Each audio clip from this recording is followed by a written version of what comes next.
Yəni Məcmuə Zəvaiddə elə həmin səhifənin sonunda zahirən 11745-ci hədisdə deyir ki, Ubey ibn Kəbin arvadı Ummu Tufeyl deyir ki, Peyğəmbərdən belə eşitdim.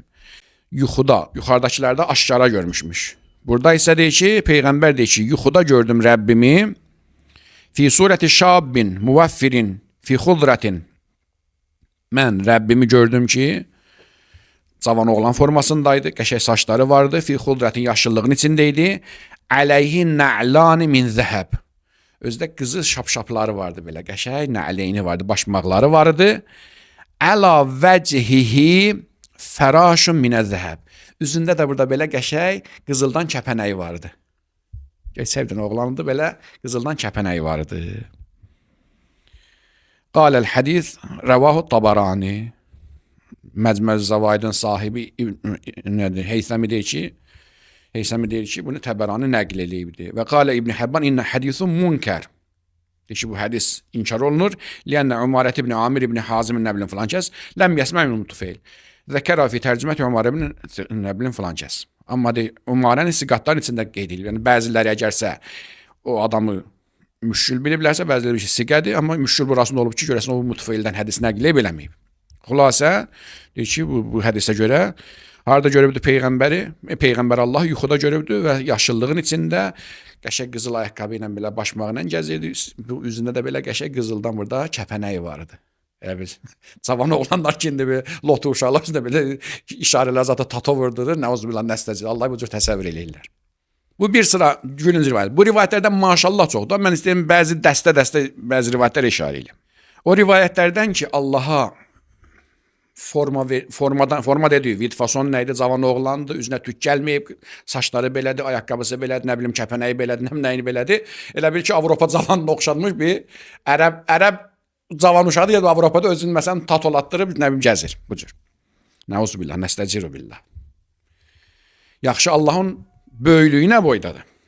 Ən Əbi Hüreyrə, Səhih Buxari doğrularla yuxarı kitabdır. Səhih Buxari, nəyi də inkar eləsə, Səhih Buxarini inkar elə bilmirlər. Səhih Buxaridə 8-ci cüz səhifə 50-də nəysə əsas hədisin rəqəmidir 6227-ci hədis. 6227-ci hədisdə Səhih Buxaridə deyir ki, Ən Əbi Hüreyrə Ənin Nəbi sallallahu aleyhi və aleyhi və səlləm qal Xələqəllahu Adəmə əla surətihi tuluhu 60 zira'an. Allah Taala Adəmi öz şəklində yaratdı, hansı ki onun uzunluğu 60 zira idi. Ziranı məsələn deyərsə yarım metr götürsək məsələn, 30 metr yəni. Bir zira yəni bir dirsək təxminən yarım metr yəni 45 sant götürürlər. 27-28 metr.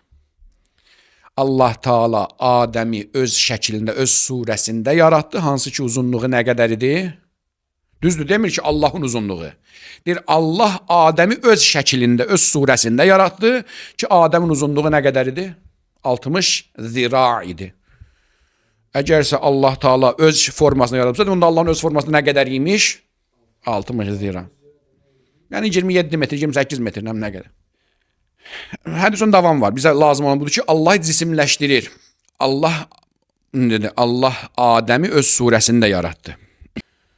Başqa bir rivayətində Səhih Buxari, Kitab-ı Təvhiddə 9-cu cüz indi bu nüsxəsi ilə səhifə 127, nəysə hədisin nömrəsi 7434-cü hədisdə. Ən Qeys ən Cərir qal kunna culusan indən Nəbi sallallahu aleyhi və alihi və səlləm İz nəzara iləl qəmər leylətəl bədr qalə. Deyir ki, bir gün, Cərir deyir ki, bir gün Peyğəmbər sallallahu aleyhi və alihi və səlləmin məhzərində oturmuşduq və ay bədirlənmişdi, yəni ay 14 gecəlik idi, yəni par parıldayırdı belə. Həzrət Rasulullah sallallahu aleyhi və alihi və səlləm aya baxdı və dedi, qalə innəkum sətərəvnə rəbbəkum kəma tərəvnə hədəl qəmr la tudamunə fi rü'yətih.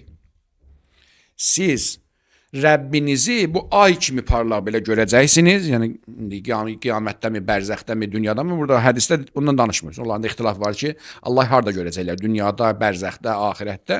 Qədərül mütəyyən ən azından axirəti qəbul eləyiblər ki, axirətdə Allahı görəcək. Deyir ki, Peyğəmbər işarə elədi. Ayə dedi, bu ay necə parıldayıb yumru şəkildə görürsünüz. Allahı da belə görəcəksiniz. Buxaridə hədisin nömrəsi 7435-də. Ən Cərir ibn Abdullah qal. Elə zaten hemen kişinin başka bir rivayetidir. Qalen Nebi sallallahu aleyhi ve aleyhi ve sellem innekum seteravne rabbekum iyanen. Siz Rəbbinizi əyanı şəkildə görəcəksiniz. Yenə deyirəm. Bir dəfə danışırıq qəlbin gözü ilə görmək, bu bizim də rivayətlərdə var. Za'ləb Yamani Əli əleyhissalama dedi ki, həl rəəytə Rəbbək, Rəbbini görmüsən? Dedi ki, mən görmədiyim Allaha ibadət eləmərəm. Necə görmüsən? Dedi ki, la tudrikul absar bi müşahadətil əyan və lakin tudrikul qulub bi həqaiqil iman.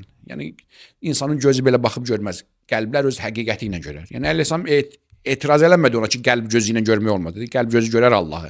Bədənin gözü görməz. Yəni bu gözdəki buradadır belə baxıb görəsən, o olmaz. Xülasə, əgər məqsədləri bu idi ki, qəlbin gözü ilə Allah görəcək, bunu inkar eləmir. Qəlbin gözü, yəni mənəvi bağlantı ilə Allah görmək olar, amma bunu demir. Buxari deyir ki, Cərir nəqlə filan sənədindən deyir ki, Peyğəmbər deyir, innəkum sətərəvnə rəbbəkum əyanən, yəni qabaq-qabağa insan insanı, ya insan divarı, nə bilim, insan heyvanı gördüyü kimi Allah da belə əyanən, yəni qarşılıqlı baxıb görəcək. Hədisin nömrəsi 7435. Yaxşı, bayaq dediyimiz söz deyirik. Mən əgər Allahı qabaq-qabağa belə görəcəmsə, elədir. Demək onda Allah Taala mənim qabağımda qaldı, əyanən gördüm. Arxam qaldı Allahsız. Böğrüm qaldı Allahsız. Allahın tutduğu məkan Allahdan böyük oldu. Ona harada qaldı Allahın əkbərliyi? Harada oldu Allahu Əkbər? Nəysə, hədislər çoxdur. İnşallah bəhsimizdə davam eləyərik. Gələn dərsdə Elhamdülillah Rabbil Alemin və sallallahu ala seyyidina Muhammedin və alihi tahirin.